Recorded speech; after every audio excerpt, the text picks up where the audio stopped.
আসসালামু আলাইকুম। আজকে চালের গুঁড়ি করা হয়েছে অনেকগুলো চালের গুঁড়ি। দেখুন কি সুন্দর চালের গুঁড়ি। ঢেঁকিতে পাট দিয়ে নেওয়া হয়েছে। আর এদিকে এখন চেলে নেওয়া হচ্ছে সুন্দর করে।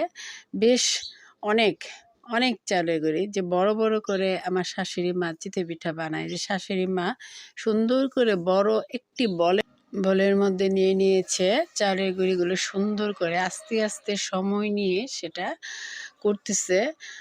দেখুন কি সুন্দর মাখাচ্ছে এবং হাতে নিয়ে বারবার এটা দেখবে যে এই যে গোটা হয়েছে কিনা, গোটা গোটা এই গোটা গোটা ভেঙে দিতে হবে, না হলে ভালো পিঠা হবে না।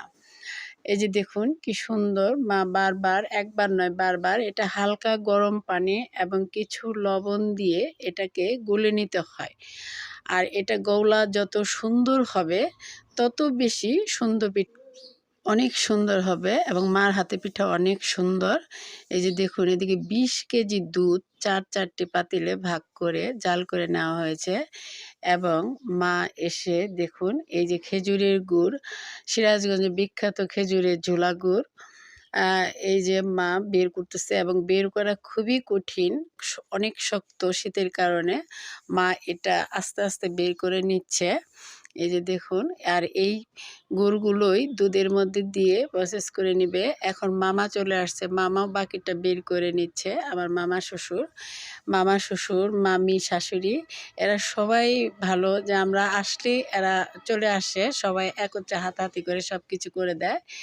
এই যে দেখুন কি সুন্দর, আমি, আমার ননদ, মামা শ্বশুর, মামি শাশুড়ি, শাশুড়ি, দেবরের বউ, এরা সবাই মিলে মানে কাজগুলো করতেছি। দেখুন মামা শ্বশুর গুড়টা মিশানো হচ্ছে দুধের মধ্যে এবং আমি নাড়াচাড়া করছি। কিছুক্ষণ পরে আমার ননদও নাড়াচাড়া করবে। এই যে আমার মামা শ্বশুর হাসি মুখে কাজ করেন সবসময়।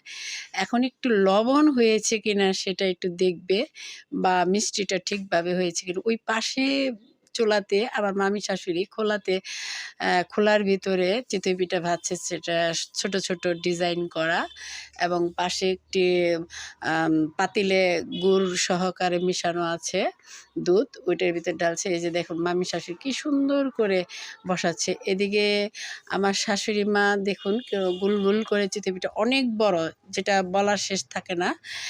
আর এদিকে এক পাতিল হয়ে গেছে। মামা শ্বশুর এই পাতিলটা নিয়ে ঘরে চলে আসবে, ঘরে চলে যাচ্ছে। এই যে মামি শাশুড়ি কাঁচির মাথা দিয়ে এটা আস্তে আস্তে করে উঠাই নিতে হয়, বা চাকুর মাথা দিয়ে, খুব কঠিন ওঠানো। আর এই যে আরও এক পাতিল চুলায় রয়েছে, এটাও এখন নিয়ে চলে যাবে।